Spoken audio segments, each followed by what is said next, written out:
I am so excited to have as our guest on Five to Survive Professor Avery Faigenbaum from the College of New Jersey.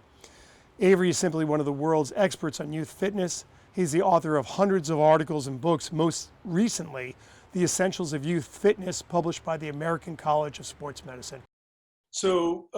Avery, it's so great to have you here. I wish it was in person, but we're going to do the best we can. So I want to start you out on our Five to Survive questions with a softball. My theory is that if we keep children with their physical identity, in other words, we have these young, active 2-year-olds, if we don't allow them to lose that activity that they so desire, we don't allow them to get lazy, to get in front of a screen, to get that food, that they're going to maintain that physical identity.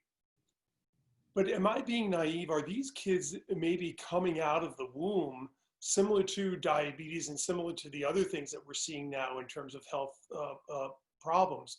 Are they starting out even from day one as less healthy and less active than kids back in the day? Well, current data would suggest that this generation of boys and girls are not as active as previous generations. And the question is, well, when does that start? And what we know is it starts very early in life, during those growing years. The data would say at about age 5 or 6, we begin to see that decline in physical activity. You make a good point. Does it decline during infancy and the years of toddler? That point is a good point. But when we look at the epidemiological data, at the age of 5 or 6, interestingly, when boys and girls enter school is when we see that observable decline in moderate to rigorous physical activity, and it continues throughout childhood and adolescence. In fact, some data would suggest the activity levels of 18-year-olds are comparable to 60 and 70 and 80-year-olds. So we need to intervene early in life. If we wait until high school, we're 10 years too late. Can we let these kids just do free play? Are they going to learn the functional movement patterns? Are they going to gain the strength that you talk about so much in your research on their own? Or is there an element of teaching that needs to be done?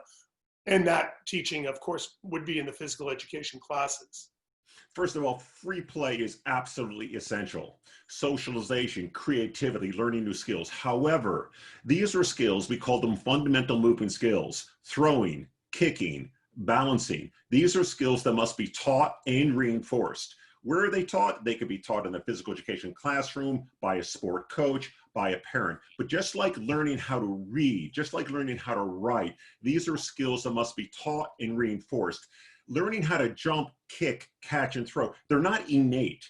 They must be practiced and reinforced. To become a proficient tennis player or baseball player, you need to practice and reinforce these skills. So I think it's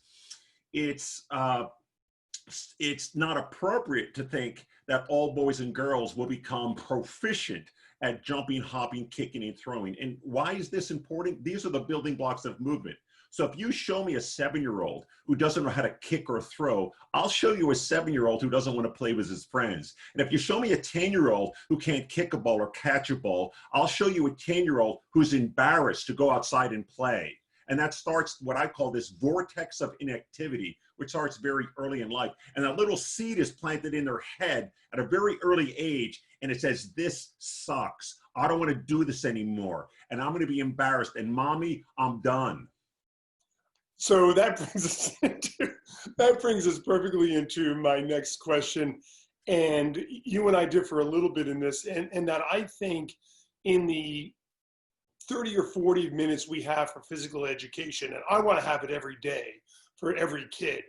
But even if we did have that, I feel like that's not enough time for ball and stick sports, and partly for what you're talking about. I think about some of the kids that I've seen, and they're embarrassed because they can't hit the ball, which is hard to do, hitting a tennis ball or hitting a baseball or softball. But you think that ball and stick sports do have a place in physical education. Tell me why. Well, I need to be careful with that, because what I think about when you mention ball and stick, I'm thinking fundamental movement skills. So do I think fundamental movement skills should be part of physical education? Yes. There's one school of thought who says we should only focus on moderate to vigorous physical activity. We need to be careful with that. Doing laps around the track. Oh, I think that's a waste of 30 minutes. 30 minutes of physical education is a precious period of time, and it should include lots of different physical activities, such as these fundamental movement skills. So when I think about ball and stick, I think about kicking, I think about catching, I think about striking an object. Those are the fundamental movement skills.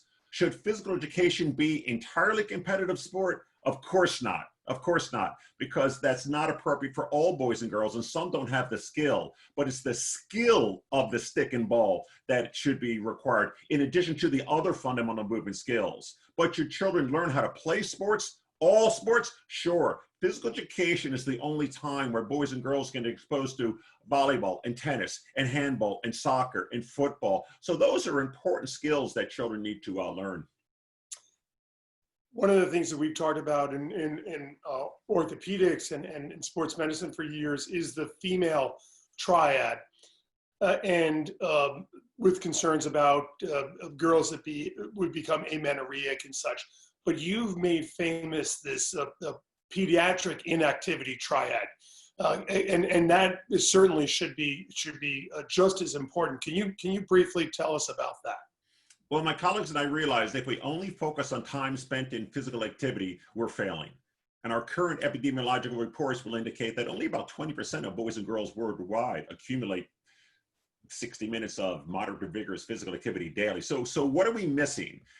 We developed the triad as a collection of 3 factors: exercise deficit disorder, that's boys and girls not accumulating 60 minutes; pediatric dynapenia, that would be dynapenia is that loss of muscle strength and power with age, but we apply to the younger population. That's boys and girls who are weaker and slower than previous generations. And the third leg of the triad is physical illiteracy. That's boys and girls not having competence and confidence in their abilities to run, jump, hop, and skip. So we believe our best approach to tackling this pandemic of physical inactivity is by looking at all 3. If we only focus on one, that is telling boys and girls to go outside and play, it's not going to work.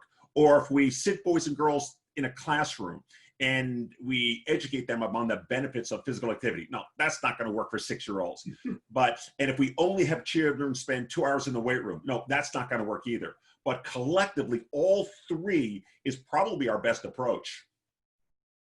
So you have read quite a bit of my book, and particularly chapter 5. Tell me 2 or 3 things that you think are going to work and things that are not going to work in what I propose in the book.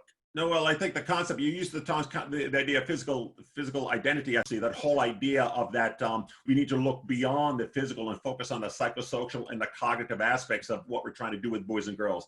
I think you raised the point that physical inactivity in children is a complex issue, and our simple solutions probably won't work. So I think you argue that what we're doing right now is not working, so we have to look at this problem a little bit differently. I'm sort of reminded of, Einstein's definition of insanity is doing the same thing over and over again and expecting a different result. We have to do things differently. I'm disappointed in the 2018 public health guidelines for Americans on physical activity. It's the same.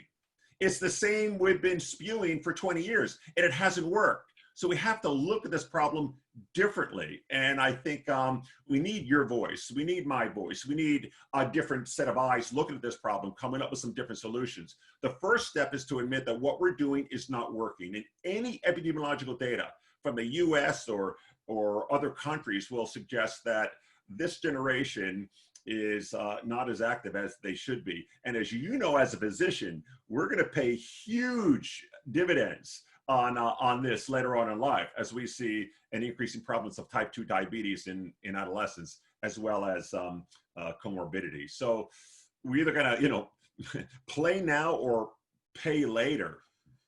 Yeah, I would just add, we're paying now. The costs of obesity are measured in the billions already, and these kids are sick now. These kids all have prediabetes and high blood pressure and other adult diseases that they never should have. So, well, Avery, I can't thank you enough. I know you have a busy teaching schedule that you have to get to, but I think that our viewers are going to enjoy this. I would recommend that they look up some of your writings and research. And again, as you say, if we get enough voices coming in on this subject, maybe we'll make a difference. So thank you so much.